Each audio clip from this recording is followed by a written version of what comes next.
მოგესალმებით. მე ვარ ანდრო ბედუკაძე, ილია ჭავჭავაძის მუზეუმის დირექტორი, სახელმწიფო მუზეუმის. ამ ტელეარხზე მე ვარ პირველად და მე მგონია ეს გადაცემაც, რა თქმა უნდა, ერთ-ერთი პირველი გადაცემა იქნება იმ საინტერესო გადაცემებისთან ერთად, რომელიც გავა ამ არხზე. და ხშირად უყურეთ ამ არხს, კარგ რამეებს მოისმენთ ჩვენი ისტორიისა, ჩვენი წარსულის შესახებ. წარსული მაშინ არის ხდება თანამედროვე, როდესაც ჩვენ გავხდით მას ჩვენი ცხოვრების ნაწილად, ვაქცევთ. და გადავწყვიტეთ, რომ დავიწყოთ მე-19 საუკუნეზე გადაცემების ციკლი. მე-19 საუკუნე. ეს არის ძალზედ საინტერესო საუკუნე და ახალი საქართველოს, ახალი აზროვნების, ახალი ხედვის, ახალი გამოწვევების, ახალი პრობლემების, ახალი დამყრობლის და ასე შემდეგ და ასე შემდეგ სულ სიახლეების სავსე საუკუნე არის. როდესაც მე-19 საუკუნეზე იწყებ ფიქრს, იმ წუთში გახსენდება წინა საუკუნეები, როგორი იყო საქართველოს წინა საუკუნეებში და მერე რა მოხდა მე-19 საუკუნეში. მე-19 საუკუნეში მოგეხსენებათ საქართველოს პოლიტიკური ვექტორი შეიცვალა. შეიცვალა და სრულიად ახლებური სამყარო ჩამოაყალიბა ამ საუკუნემ და ქართველებმა უპირველეს ყოვლისა, რა თქმა უნდა, მტრების დახმარებით ამავე დროს, იმიტომ რომ ეს რომ არ ყოფილიყო ეს ჭიდილი, აი ასეთი საინტერესოც არ იქნებოდა ეს მე-19 საუკუნე. მე იმას არ ვამბობ, რომ ეს ძალიან კარგი იყო, რომ ასეთი პრობლემები ჰქონდა მე-19 საუკუნეში საქართველოს. პრობლემების მოსაგვარებლად უნდა საქართველოს ამ პოლიტიკური ვექტორის შეცვლა, მაგრამ პრობლემად რჩებოდა, ოღონდ იცვლებოდა ხედვა. უბრალოდ ფანჯარა გაიჭრა ევროპისაკენ. ეს არის რეალობა, ეს არის ისტორია. თუმცა ჩვენ მოგვიწევს დაწვრილებით ამ თემებზე საუბარი სხვადასხვა დარგის სპეციალისტებთან, საქართველოს ისტორიის სპეციალისტებთან, მე-19 საუკუნის მკვლევარებთან, ლიტერატურათმცოდნეებთან, მწერლებთან, ხელოვანებთან, მუსიკოსები იქნებიან, თეატრალები იქნებიან თუ სხვანი და სხვანი. ფაქტი ერთია. მე-18 საუკუნეში საქართველოში არ არსებობდა არც ერთი საგანმანათლებლო სკოლა. არ არსებობდა საერთოდ სკოლა. მე-18 საუკუნეში და მე-19 საუკუნეში, როდესაც სკოლები შეიქმნა, მართალია ეს ქართული სკოლები არ იყო თავიდან, მაგრამ მერე გაჩნდა. მრავალმხრივია და ძალიან საინტერესო მე-19 საუკუნე იმ თვალსაზრისითაც, რომ ის ახალი დარგები, ახალი ტერმინოლოგია შემოვიდა, სოფლის მეურნეობა სხვა თვალით შეხედა ხალხმა, თეატრი გაჩნდა თანამედროვე, ოპერა შეიქმნა, ოპერა იყო საქართველოში, რომელიც არ არსებობდა, მუსიკალური ჯგუფები შეიქმნა, ფოლკლორული ანსამბლები შეიქმნა. მე-19 საუკუნეში დაიწყო ტექსტების შეგროვება, ზღაპრების, პოეზიის და ასე შემდეგ და ძალიან ბევრი რამ დაიწყო მე-19 საუკუნეში.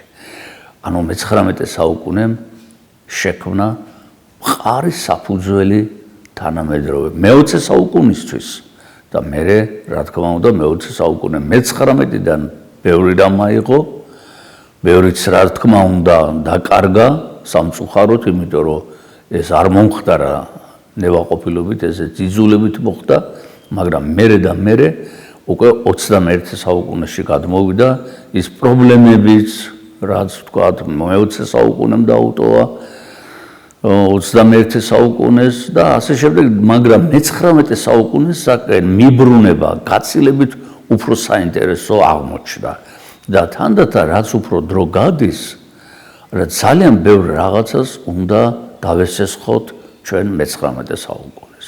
ამიტომ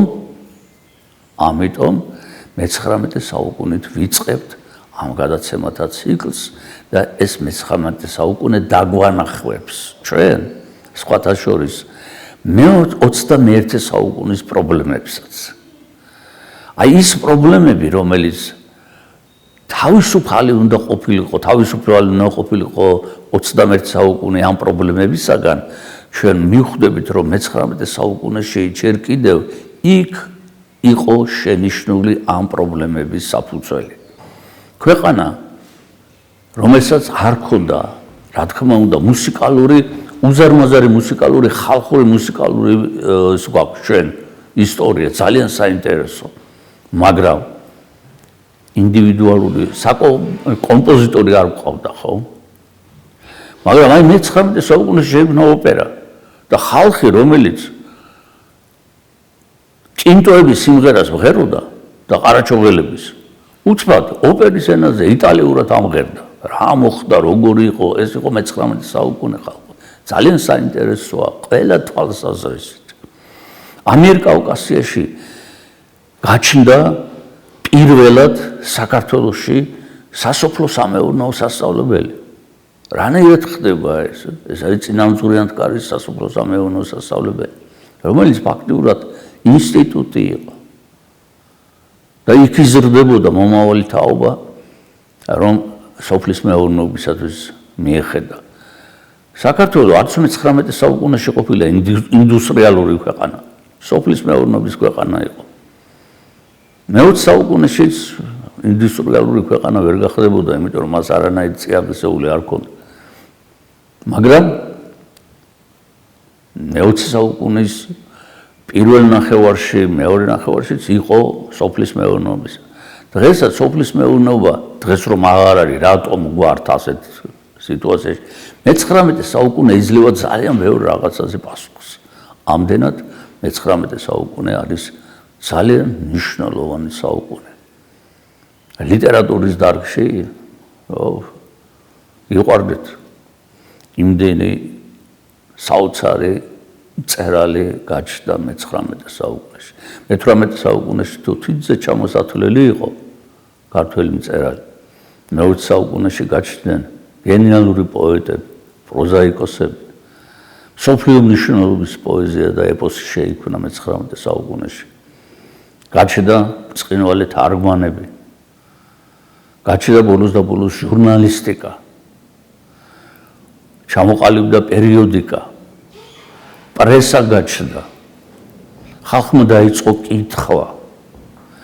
ინტერესი გაუჩნდა საკუთარი ისტორიის მიმართ.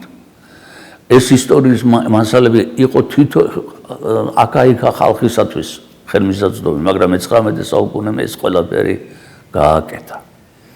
შეიქმნა საზოგადოებები, რომელიც წიგნებს სცემდნენ და არიგებდნენ ამ წიგნებს მერე უფასოდ, სოფლებში დადიოდნენ და კაპიკებში იყიდნენ.